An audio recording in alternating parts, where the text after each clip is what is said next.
Yes. Ryan Clark here on the Rich Eisen Show. I mean, bravo, sir. 10 of 10, no notes. Spoken from the heart. No notes, Ryan. No notes at all. Yeah, that wasn't my finest analyst moment, Rich. That was like, I was sitting in the same room I'm sitting in right now, and I'm watching Joe Flacco be the Joe Flacco that took the Baltimore Ravens to the Super Bowl. And it made me think about like what Coach Tomlin said about GM Andrew Berry from the Cleveland Browns. He's like, well, he must be smarter than me. He understood that Joe Flacco still had something.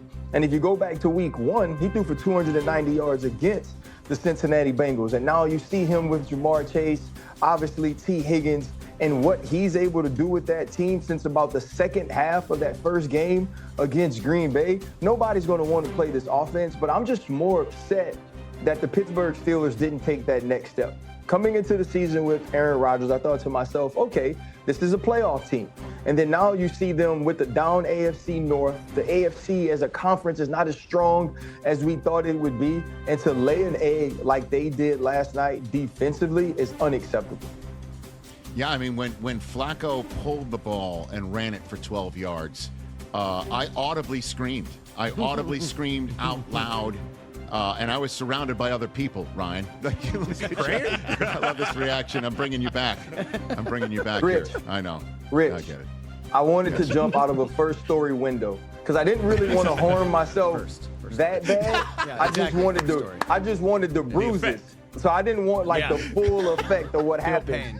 But when that happens, like even Kurt Herbstreit is like, wait, Joe Flacco pulled the ball? You see the whole team went to tackle the running back because ain't no way that that's going to happen. The energy that offense played with because they now have hope is all because of a young, looking at least, Joe Flacco. So what does this tell you about the Steelers defensively? Because, again, this is a team that gave up over 30 points to the Jets, who I was wondering where that Jet team was while I was sitting in a booth in Tottenham 5 days ago. I'm like, I was just begging for. By the way, you were thinking of a first story window. I was looking out of the booth thinking, how deep is this drop? You know what I mean? Like, so Hey. what does this say about the Steelers defense right now? Moving forward. First off, I'm sure it's a deep enough drop to where you won't run the 40 very fast. So we can't have that. Correct. That's an important moment for a lot of people. So we need that to happen. Thank you. Here's what it says. It makes you look at that game against the Jets, Rich. It makes you go back to the game against the New England Patriots, where if you remember, there were 5 offensive turnovers that helped and allowed the Pittsburgh Steelers to win that game. But Drake May and the New England Patriots were able to move the ball.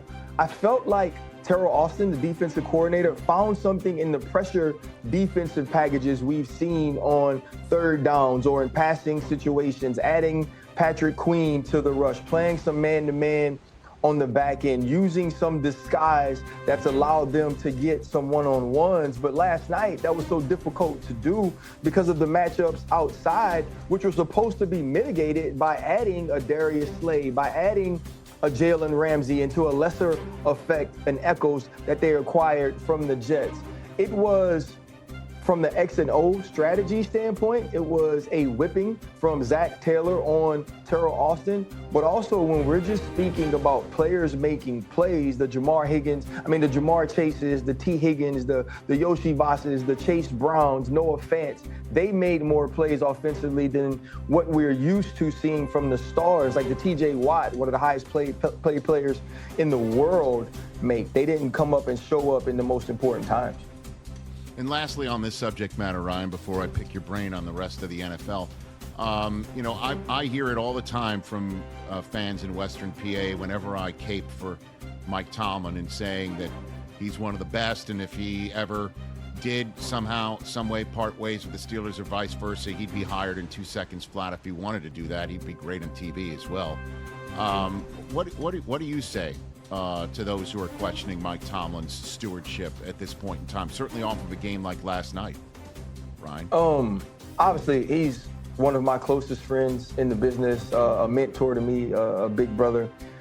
last night was disappointing for Mike Tomlin. This team is, I think, 0-7 on Thursday night in the AFC North, right? And so I know he's so smart. He's on every single detail.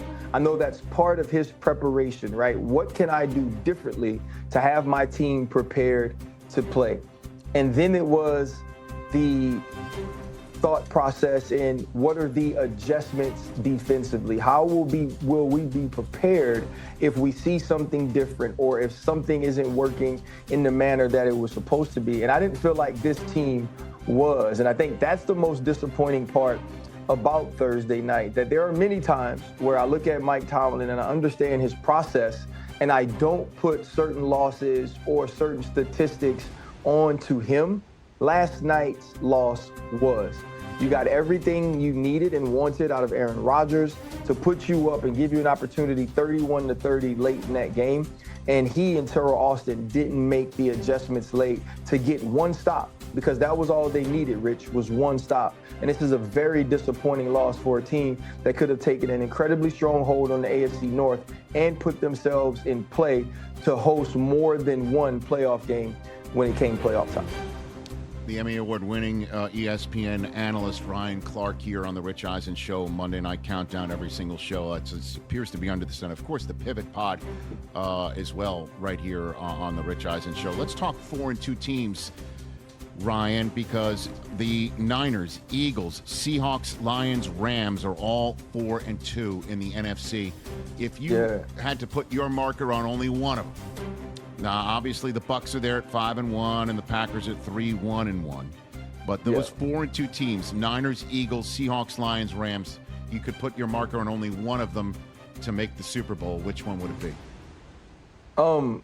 You want to say the easy, low-hanging fruit is the Philadelphia Eagles, because we've seen it, right? We've seen them change things, and we've seen them make the adjustments they need offensively going forward. But I'm going to say the Detroit Lions. The Detroit Lions have a big problem at corner right now. There's no DJ Reed. There's no Terrion Arnold. I do think Amik Robertson is a good starting corner and obviously nickel. I believe that team is the scariest when you're talking about the 4-2 teams. We understand what they can do from an offensive standpoint. They're getting healthier with the Lean McNeil returning into the lineup. Aiden Hutchinson is starting to come along and make some of those plays we watched him make early last season. I think getting those two corners back and Kelvin Shepard, the new defensive coordinator, first year at DC, having an opportunity to call all of this stuff, do everything he needs to do from a defensive side of the football, and watching an offense that's still explosive. And if not for a penalty called early on in that game with